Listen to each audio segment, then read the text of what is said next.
Hello বন্ধুরা, সকাল সকাল চলে এসেছিলাম শিলচর ফাটক বাজারে। আর এই যে দেখো কি অবস্থা ফাটক বাজারের। এটা হচ্ছে যেখানে মাছ বিক্রি হয়, তো ওই জায়গাটার কি অবস্থা, মানে এই জায়গাগুলোতে না আমার একদম আসতে ইচ্ছে হয় না। আমরা মানুষই সব কিছু সব জায়গাকে নোংরা করে রাখি। আর এই যে দেখছো এটা হচ্ছে ফাটক বাজারের মাছের বাজারের ভিতরের জায়গাটা। তো দেখো কত ধরনের মাছ আছে, সব কিছু ঠিক আছে, কিন্তু জায়গাটা এত নোংরা, আমি কিছু বুঝি না।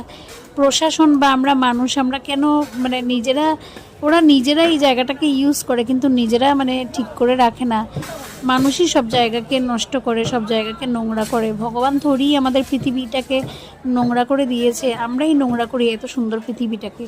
তো দেখো এত মানে অনেক ধরনের মাছ এখানে দেখতেই পাচ্ছ তোমরা। একদিকে ইলিশ মাছ, একদিকে আরও নানা রকমের মাছ আছে। আমি বেশি মাছ খাই না, তো বলতে পারবো না সব মাছের নাম, তোমরাই দেখে নাও। তো আমার হাজব্যান্ড সকাল সকাল বললো চলো আজকে মাছ বাজারে যাবে আমার সাথে। আর এসে দেখি না, আমার তো ভিতরে ঢোকার একদম ইচ্ছে করছিল না, কারণ অবস্থাটা এতই বাজে ছিল। যারা যারা ফাটক বাজারে আসো তারা বুঝতেই পারবে ফাটক বাজারের কী অবস্থা। আর এই যে দেখো অনেক তাজা তাজা মাছ আছে, ফ্রেশ ফ্রেশ মাছ আছে, অনেক রকমের মাছ। তো তোমরা কারা কারা এসে ফাটক বাজার থেকে মাছ নিয়ে যাও একটু আমাকে কমেন্টে বলবে। তো এই যে দেখো এটা হচ্ছে ইলিশ মাছ, বরফের মধ্যে রাখা হয়েছে ইলিশ মাছটাকে।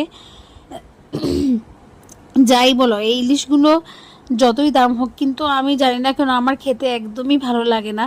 কারণ সেরকম ইলিশ মাছের মতো গন্ধ নেই, টেস্ট নেই, বরফে পুরো এটাকে নষ্ট করে দিয়েছে। আর এই যে এটা হচ্ছে ছোট ছোট কই মাছ।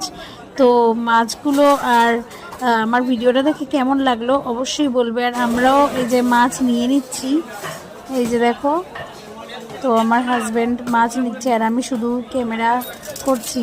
তো আজকের ভিডিওটা রইল এতটুকুই।